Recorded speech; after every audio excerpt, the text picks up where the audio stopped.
had to start looking at myself as to what kind of friend are you if you're always cutting people off, if you're never working out anything, if you're never resolving any conflicts. And so I had to start evaluating my life and figuring out why. Why are you so quick to cut people off? Why do you have a new best friend every day? And what kind of friend are you going to be? What has your life experiences turned you into a friend that just is going to cut you off? And the thing about it is, I am a friend that's there for you, but I had to be a friend who's not cutting you off. And so part of this is me not wanting to be vulnerable. You know, if you have to resolve conflict, you have to be vulnerable. And I was not trying to be vulnerable.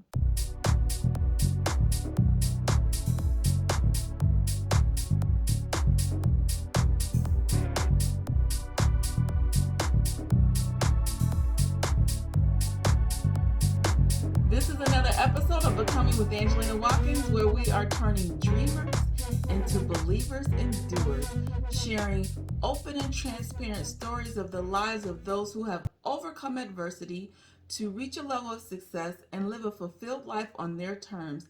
Candid conversations with men and women from all walks of life, giving us a fresh perspective and the blueprint on winning at love, life, and money.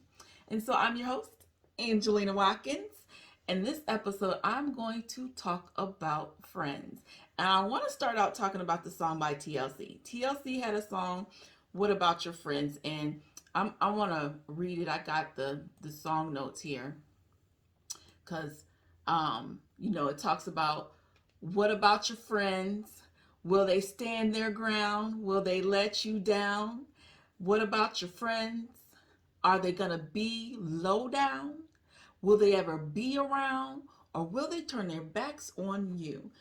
What about those friends? There's all types of friends. And so before I get into my story, which all of this is going to lead into my story today, I want to talk about the types of friends that we have. And so I've got a list, and I couldn't name all the friends, okay? But I'm going to name the main ones that we all kind of know. We've probably had that kind of friend in our life, right? And so there's different types of friends. And so you have your fair weather friend. That's that friend that's not very reliable. They're there for the good stuff, but if you really need them to be there for you, you cannot count on them. When the going gets tough and it's rough, they're not the person that you're going to call on. They're a fair weather friend. They're go with the wind, whatever the weather may be. If it's sunny, they're there. If it's raining, they're not. You have the fake friend. Yes, the fake friend. The person that is not really your friend. They are the ones who you can't trust them. You can't trust them to save your life. You don't know when they're telling the truth. You don't know if they're really your friend. They're more like acquaintances. They're not anyone that you will put your trust into. Then you have that fun friend, that friend that's down for whatever, they down forever. If it's time for a girls trip, they in the car, let's go. If you want to go out to eat, they're like, come on, what restaurant we going to? You want to go to a concert? They like, how much the ticket, sis? I got you. Or they like, I want to go. That is your fun friend. They just, whatever going on that's fun, adventurous, or whatever, you can always know that if you needed someone to go somewhere with you, you can call that friend and they are down for whatever. Then you have your feisty friend. That's that friend. She's ready to jump in there. She got your back. She's ready to jump in any argument and fight that's going on. She got your back before you got your own back. She's speaking up for you before you can even speak up for yourself. She is not about to let nobody do anything to you. That's that friend, that ride or die friend that really got your back. Then you got your for now friend. Okay, they're just your friend for now, but you don't really see that you all are going to be friends forever. You're just friends right now. For whatever reason brought you together. Maybe y'all work together, maybe y'all had a mutual friend, but they're just not someone that you totally vibe with, but y'all are cool, but you just don't see them as a long-lasting bestie friend. Then you have your sometimey friend. You don't know from day to day whether y'all are friends or not. You know, they're always getting mad at you. You don't know what you did or why they mad at you. They ain't talking to you until they want to talk to you. So they'll want to be mad at you and not talk to you, not speak to you, not answer the phone, not text you back, not spend any time with you. And then when they've gotten over whatever it is that they're over, then they're calling you and wanting to be friends again. Then you have the trauma bond friend. That's that friend that you have bonded with over trauma. Okay, that's that friend that you all had something in common and you all are crying over something and you're drying up each other's tears and you're sharing in the misery. And beyond that trauma, y'all really had nothing in common. Y'all relationship goes just as deep as the emotional wounds that you're sharing. But once you get out that emotional wounds, what do you have? What are you talking about? It's just surface level. It's not deep. It's not a friendship. You're just there for each other because you all can be Debbie Downers together. And then you have the supportive friend. Whatever you're doing, whatever you got going on, they're rooting you on. They're pushing you forward. They're, encouraging you to go for your dreams. Then you have the jealous friend. That's that friend that who's jealous of everything you do. As long as you're down, they're good. Y'all can be friends. But once you're on the come up, once it looks like you got something good going on in your life, they're a little jealous. That's those friends that you got to watch because they don't have your back. You think they got your back, but they don't have your back. And that's those backstabbing friends, okay? Let's talk about the backstabbing friend. That friend that will talk behind your back whenever you're not around. They can't wait to say something bad about you to someone else. Or when they get mad at you, they want to tell your business to other people. That's that friend who, when you want to flirt with your man, when you're in the other room, yeah, you got to watch those kind of friends. Then you have that honest friend. That's that friend who is too honest sometimes. They like to tell you about yourself, but you gotta have those kind of friends. Those friends who want to tell you about who you are. Okay, those are those friends. They're gonna tell you whether you ask them or not. And really and truly, they got your back. They want to see you do better. They want to see you be better. They want to see you involved, and that's why they tell you the truth about who you are. And then there is the forever friend. That friend that is, no matter what goes on in life, that is your friend. And those friends are hard to find. If you can have a forever friend, that friend that you know is down for you for whatever and forever, they're hard to find. So when the TLC says, what about your friends? Will they be around? Will they stand their ground? Like, you want a forever friend that's going to stand their ground, that's going to be around, that's not going to be low down. They're going to be there for you. And then, so in this episode, I want to talk about my forever friend. And so I'm still in my childhood. Um, I'm still talking. I'm still in my childhood. Maybe I'm about, oh, Jesus, 12 or 13, I think, when I start talking about my forever friend, but I gotta go way back. Give you all some background stories so you can understand where I'm coming from and where I'm going with this friend thing. So, growing up, I belonged to a church where the families in the church were really, really close. And there was this one particular family that my family was really close to. And they had three children. We had three, there was three of us, me and my two sisters. And we all seemed to be around the same age. So my older sister and the oldest child in that family were around the same age. And then the two middle children were the same age. And then the two youngest, we weren't the exact same age, but we're maybe a couple years apart. So it was two girls and one boy in that family, and three girls in our family.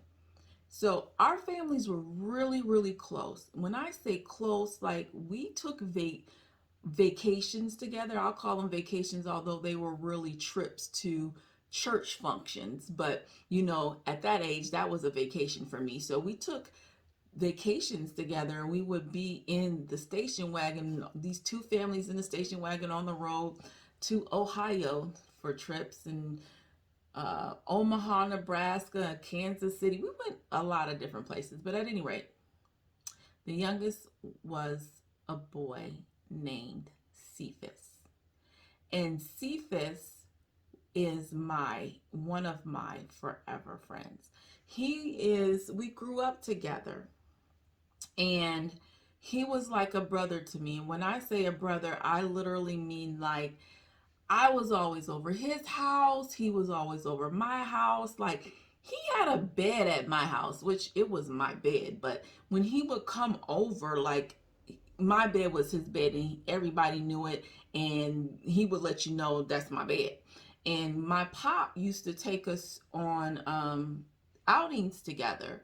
And so I got all kind of pictures still of him and I when we were young. But Christmas time, he would go take us to see the trains and different stuff like that. And so we just grew up together. And so he was my friend, but he was also like a brother. We were really, really close. We played together all the time. And so um, when I was about, I want to say 12 or 13, I know I was in middle school, they moved away. And so I just want to talk about that a little bit because, again, I want people to realize how some things that seem like it's nothing really is something. Okay, and we think things don't really impact us or impact our children, but they do. Now, can you imagine me all my life, 12, 13 years, knowing this person, growing up with this person, going over their house, they're coming over my house, we're going on outings, we're taking pictures together, like we're together all the time. We even go to church together, right? I see this person at church on all day on Sundays and on Tuesday nights and Friday nights, and other things that's going on that makes us have to get together for church functions. And now my buddy, oops, I'm sorry. I'm not supposed to say my buddy. My husband told me not to use the word buddy because buddy don't always mean just friend. But my friend moves away.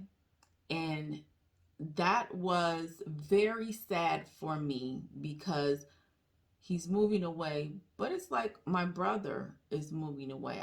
I mean, a sibling, who would not be sad if you and your siblings split up? And although, people are probably like, really? I mean, y'all are two separate families, but if you knew how we grew up, you would understand the dynamics and the bond that we had, and we still have to this day. And his siblings and my siblings still have the same bond to this day. That's just how close we were. But I just want to talk about the fact that he's gone. I miss him. um but what I love so much about the bond that we had is, even though he moved away, I would still get to see him, once or twice a year when we would still go on the church trips. But he's that kind of friend, even to this day, that I don't have to call him all the time. I don't have to text him all the time. But when we get together, it's like we haven't missed a beat. And I just want people to know that a female and a male can actually be platonic friends. Okay, this is my brother, and he's married with children. I love his wife. I actually encouraged him to be with his wife, and I'm so glad that he chose her. Their firstborn is my godson. So when people say that people can't grow up and a man and a woman can be platonic friends, yeah, you can.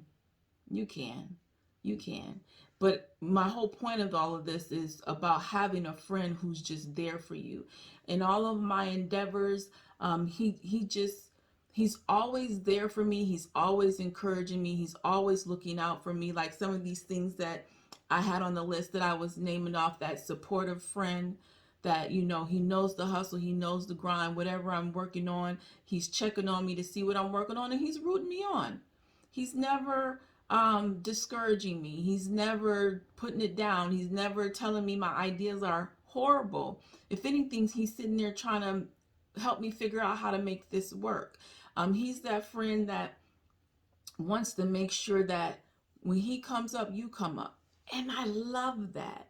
I love that about him because he has had a level of success that I'm really, really proud of him. But his thing is he's a no friend left behind type of person as well. That if you want it and he can help you and give you the information and get it, he's not going to leave you hanging. If he's up, he wants you to be up. If he's enjoying life, he wants you to be enjoying life. If he has success, he wants you to have success. And we need to have friends like that in our lives. If you don't have a friend like that in your life, someone who's pushing you, someone who is not trying to leave you behind, someone who's trying to bring you up with them, someone who's trying to get you to be just as great because they don't want to be great and you're not great. If you don't have that kind of friend, then you need to change your circle, because you need to get in a circle with friends who will be there for you, who are going to encourage you, who is going to be there for you. You don't want friends that are going to drain you. You don't want friends that are going to always be discouraging and when you want to do something because they can't see it. You got a purpose, you got somewhere you're going, and they can't see your dreams. And so therefore they can't, if they can't see it, then it can't happen, and then they're trying to keep you from doing it.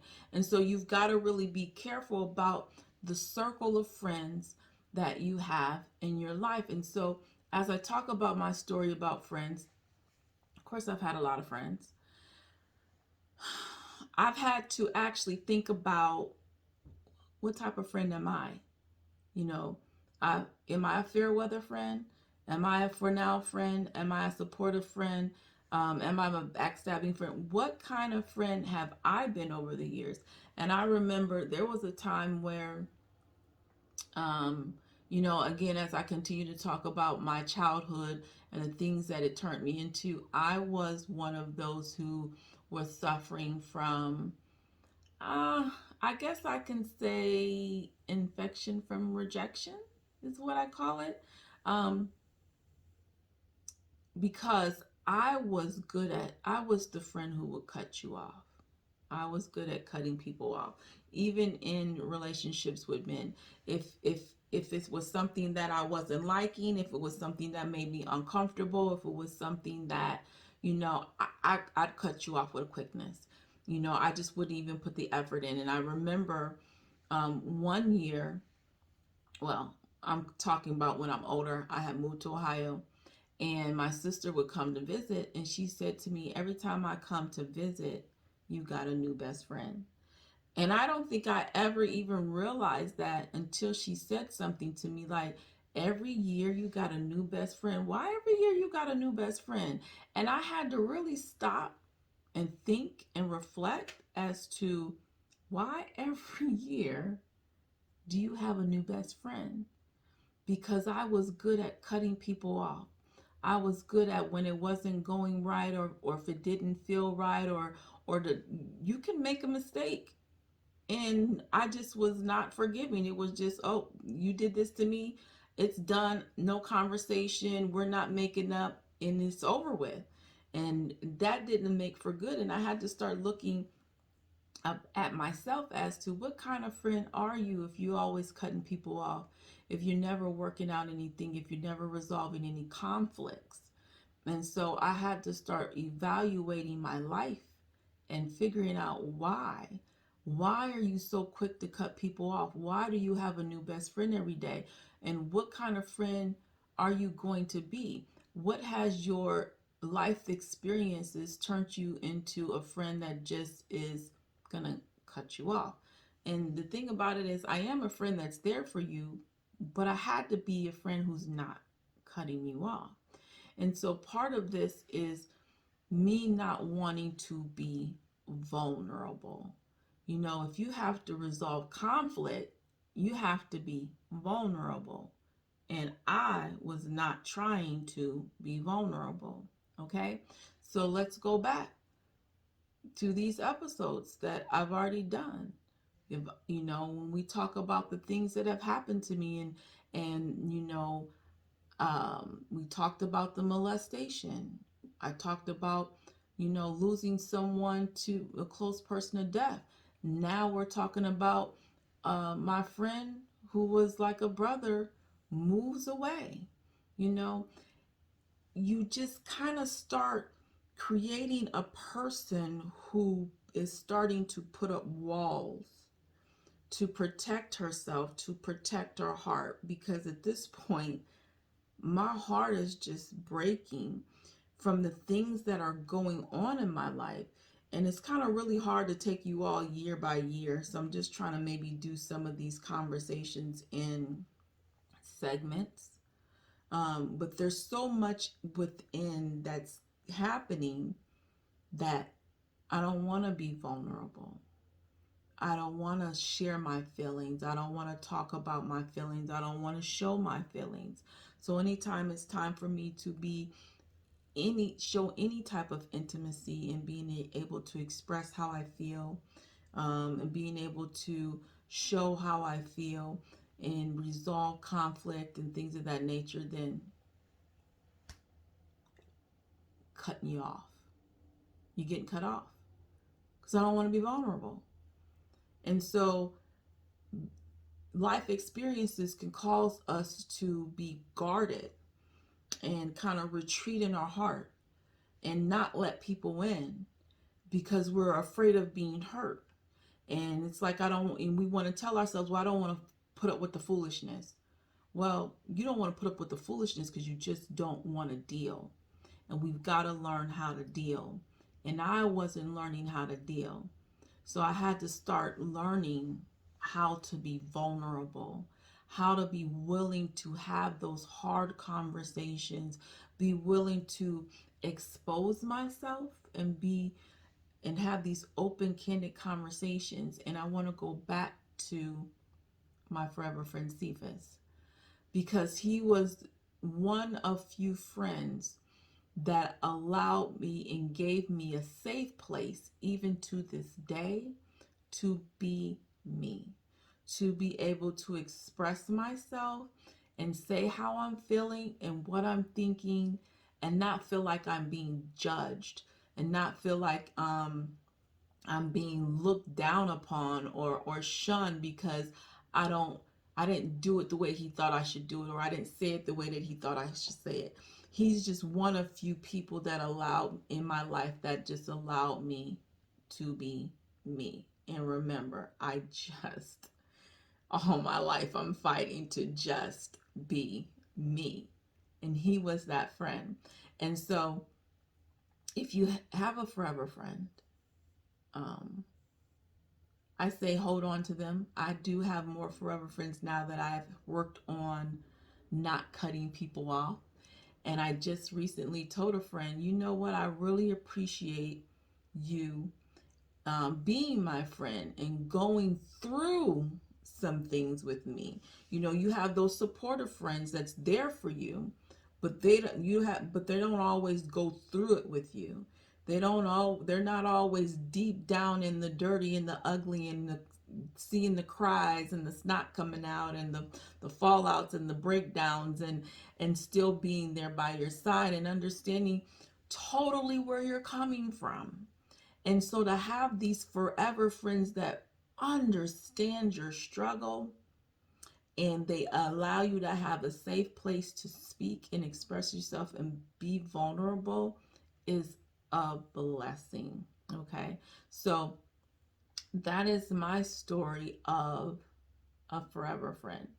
And so I want to make sure that you all understand that you've got to check your circle, check the people who you hang out with, who you keep around, because that's going to say a lot about your success in life and where you go. If you got some dreams, if you know your purpose, you know where you're going, you know what you want to do, then you want to make sure that you keep positive people around you, those who are going to support you, those who are going to walk it through with you, those who are going to push you to your greatness, those who are not going to drain you because they know you got something great to do. And you got to also learn that you can't always take all of your friends with you. Now I know we do. I do. I don't want to leave no friend behind. You know, anyone who knows me knows that, I'm hustling. Well, not literally hustling, but I'm grinding to build this empire. And, you know, when they know you are really trying to build something and they're allowing you to do that. You see, you have some friends who don't allow you to do that. And I have to say this about my forever friends, because my forever friends, I don't have to call them all the time. I don't have to text them all the time, and they don't take it personally. They allow me to keep my face to the grind, trying to build this empire, because they know what I'm trying to do and where I'm going. And even if they can't see it, they just give me the understanding that this is what she's got to do. And some of us have friends who take it personally. I mean, they're clingy, they're needy. Why haven't you called me? If you don't text them back within 5-10 minutes, they're upset. And if you're not hanging out with them, they've got an attitude.